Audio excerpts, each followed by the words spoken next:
আজকে হোমস্টেতে এলাম। প্রথম দিন হোমস্টেতে এসে মনটা ভালো হয়ে গেল, কাঞ্চনজঙ্ঘা দেখা যাচ্ছে, মানে এত সুন্দর ওয়েদার। নিচে আমি একটা গ্রুপ ট্যুর করছিলাম ডুয়ার্সে, সেখান থেকে আজকে নিজের হোমস্টেতে এলাম। এত সুন্দর আজকে ভিউটা দেখেছি। জাস্ট আজকে শিলিগুড়ি এনজিপি প্রত্যেকটা জায়গা থেকে কাঞ্চনজঙ্ঘা দেখেছি, দেখতে দেখতেই আসছি। তো সকালবেলা নাকি এখানে খুব সুন্দর, খুবই সুন্দর ভিউ দেখা যাচ্ছিল। এখনও মোটামুটি খুব সুন্দর ভিউ আছে।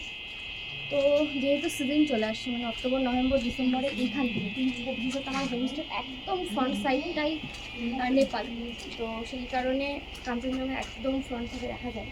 তো আমি ভাবছি যে অক্টোবর নভেম্বর ডিসেম্বর বা সেপ্টেম্বর থেকে একটা সিরিজ তৈরি করবো, এভরিডে কাঞ্চনজঙ্ঘা দেখার একটা সিরিজ। প্রতিদিন কাঞ্চনজঙ্ঘা দেখাবো, তো কোন দিন কীরকম লাগছে প্রত্যেককে দেখাবো, শুধু আমি নিজে দেখবো না, আপনাদের সবাইকে দেখাবো। তো যারা যারা দেখতে চান এবং এখানে আসতে চান অবশ্যই আমার হোয়াটসঅ্যাপ নাম্বারে বুকিং করুন। আর কারা কারা সিরিজ দেখতে চান এই কাঞ্চনজঙ্ঘার সিরিজ আমি এভরিডে দেখাবো, কমেন্টে লিখুন যে আপনারা দেখতে চান কিনা বাড়িতে বসে। আর এখানে আসতে চাইলে এখানে বসেও দেখতে পারেন, এই আমার ছাদে বসে। তো কমেন্ট করে জানান কেমন লাগলো।